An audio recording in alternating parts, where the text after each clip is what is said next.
Welcome to this podcast series on Neocharismatic Leadership with author, leadership expert and coach Dr. Ghadah Angawi and executive leader Martin Hedley, where they will both explore the recently published book Neocharismatic Leadership and the coaching topics it covers.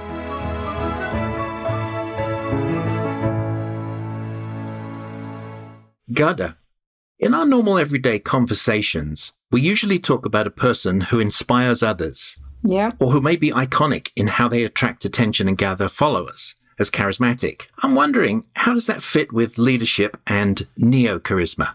Charisma was identified in the literature of leadership as something that impressed people, a supernatural power that is endowed, that specific people have it. Not everyone is charismatic. And this is just in our normal day in and day out life. You meet people that are charismatic.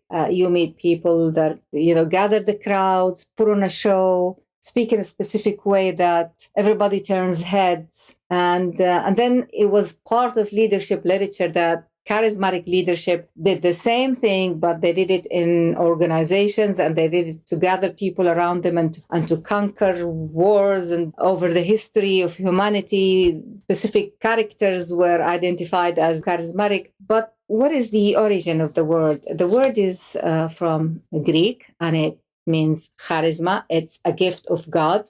And is that something that can define leadership? Because if you limit us to this definition in leadership theories and literature, you really get nowhere with it. It doesn't help us select leaders, develop leaders, coach leaders. It can probably help in explaining why some people are leaders and others are not. But this is limiting because it tells us that leadership is only limited to specific category of people. And this falls under the trait theory in leadership. Traits and character in itself does not help us develop leaders or become leaders, in other words. And nevertheless, it is seen as heroic and above normal. Still, some people from old school think that leaders are born are not made. And you can see this in people's debate about leadership. You go sometimes on forums online and people still asking this question, are leaders born or made? We're over that already in leadership research over the past century. And we're past that stage where we explain leaders as being born or charismatic. So this is exactly a dilemma. We need to find a way to explain leadership other than charisma itself. And this is why Neocharisma is totally a different animal. It is not what people think. When people read the word Neocharisma, they think it is the same old charisma, but with a different taste. But that's not it. Yes, indeed. I don't know, Martin, about you and your experience. Have you been with charismatic leaders in that sense? Were you impressed with them? What was your perception on leadership as you were moving in your own career? Well, it's an interesting looking back on my understanding of leadership because so much of what you're saying is now beginning to make great sense to me. It was in my mid-career, some 30 years ago, I think, that I first started to realize that there were some people that were mentoring me and I started to appreciate it, which is very good, but they were actually mentoring me to be a leader. And it took me a while to realize that. So, what is the difference? When I first thought about leadership, there was an assumption, and this is not an educated assumption, it was just growing up, that leaders were something special, that you'd really have to be something special to be a leader. And because you're not one, you don't really think that you can be. And then all of a sudden, somebody gives you permission. And what happened in my mid-30s was it was actually a manager of mine, although some of the leaders that I refer to were outside of work. But a manager said to me, why don't you lead? And of course, that question hit me like a ton of bricks. So I started to think, okay, I've got people inside and outside of work that are coaching me towards something. What is it? And it then dawned on me that they had seen something in me and they wanted to develop my leadership traits. Wow. Now, when this happened, this was about 5 years, even before corporate America started to talk about leadership programs as a regular item. So nobody really knew about it, and I was just discovering it. And as I say, it was probably in my late 30s when the corporate America decided to start doing these leadership programs, and I went through one, and I suddenly realized, okay, this is what I'm being coached for. Yeah. So then I went back to think about all of the people that I had thought of as being great leaders, and I realized a lot of it was marketing. They weren't that great. They were just famous. Yeah. And to me, that made no difference whatsoever. Oh, yes, I could read a book. I could agree with some of the things that were being said, but, it really didn't have an impact on me. Yeah. But these individuals that I'm talking about, some of my managers and some of my mentors from outside, they started to take an interest in me, and that was beginning to cause a change in me. So I think the answer is, a neo-charismatic leader, as you're describing them, is probably somebody who recognizes the ability to lead in somebody else, and they just get going. They just volunteer their time. They just start you off. Yeah. And the bottom line is it made me feel really, really good. It made me feel cared for and nurtured. Yeah, I mean, I'm reflecting on what you've just said. It is a pity that a lot of young people are not raised and nurtured to become leaders until some point in their life, someone tells them, why don't you lead? And then they look around and see, why don't I lead? Am I a leader? And their perception is leaders are somewhere up there. It's not them. Yes. Yeah. Yeah, somehow they're already there. Yeah, but it did make you feel good, and there was an impact on you. And that is the most important part of it. Yes, I would say that none of these mentors I'm talking about that I could remember were what you might consider to be charismatic. So, what do I think of as charismatic? Okay, as you described, they could draw a crowd. Everybody would come around and listen to them, almost like a show. Yeah. Okay. And the people that were affecting me, that were changing me, it wasn't a show. It was absolutely genuine. And what I found was they could motivate me to perform for the better.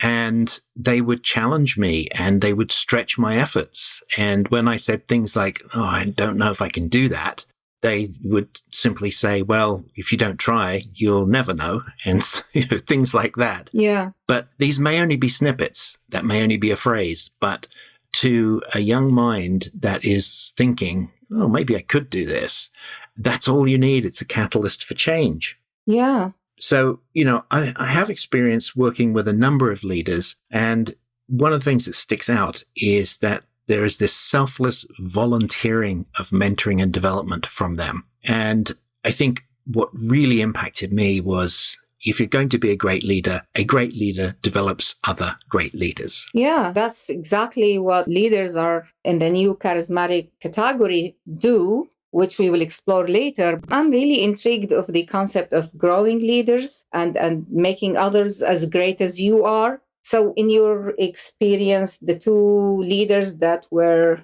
genuinely there for you, nurturing you, what is it that about them that stuck in your memory other than impacting you by themselves? What is there? Tell me more. Okay, well, I'm glad to say, now I'm in the later part of my career, I can tell you the answer. There definitely is something different between the two leaders that I think of more than any other.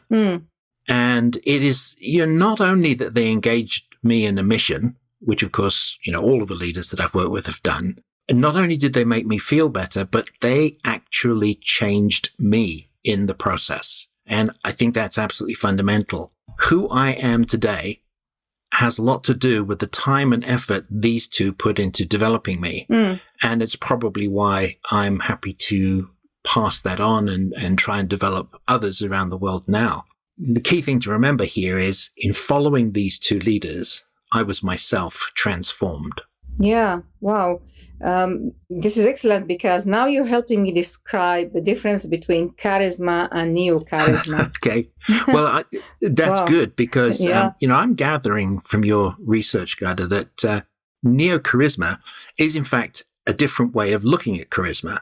And perhaps that's what I experienced and thankfully what shaped me and my future in mid-career. Yeah. You're still influential. You're still working with leaders. I know your work and I know what you do. This is good, really. Influence is at the core of leadership. I mean, it's not about the number of followers, rather the number of people you influence their lives. So followers can be attracted to any kind of show that you put on, and people just walk there and they want to watch the show. But are they really influenced and changed by who you are? Neo-charismatic leadership does that. This is what really makes the difference between different leadership styles. You know, over the history of leadership research, there has been different schools of thoughts and directions that wanted to explain leadership. And some of them were about how leaders relate to people, and others were about how leaders achieve tasks. And these two paradigms were constantly being explored and looked at by different researchers. So this is one idea of what they achieve and how do they relate to people. Yes. And then there's the other idea that came out of that, which is it about achieving goals or is it about achieving purpose? Critical. Yes. Yeah, very critical, because anyone really can tick off the boxes and say, yeah, by the end of this year, we're going to have this and that, sales or profit. But then can they really achieve the purpose of why this organization existed in the first place? What does it serve? And how does it make people's lives different? And does it impact the environment? Does it help sustain the economy? Is it part of the world economy? Does it help people in other parts of the world survive and live and prosper? These are concepts that weren't there when we were exploring the idea of goals, tasks, and relationships in the workplace, which is ideally why leadership research came. We wanted to see what's happening in the workplace so that we can grow leaders and improve leadership, and originally differentiate between leadership and management. Yes, indeed. Which is very process-oriented. But there is a difference. And from there, the two branches grew out and diverted from each other. And hence now you have leadership research and then you have management research. But that's not our topic. But then we come back again to the idea of leadership. So purpose led us to the idea of values in the workplace. And how do you influence people? And back again to relationships. Is it because you talk to them about something in a nice way? Or is it you are synchronizing your values with their values in a way that touches their lives and transcends them to somewhere where they aspire to be inside their hearts? So it's really talking to their hearts and emotions rather than talking to them nicely and politely. Yes, I can see that in the two leaders I mentioned that stuck out for me. It was their relentless pursuit of a higher standard, a higher goal.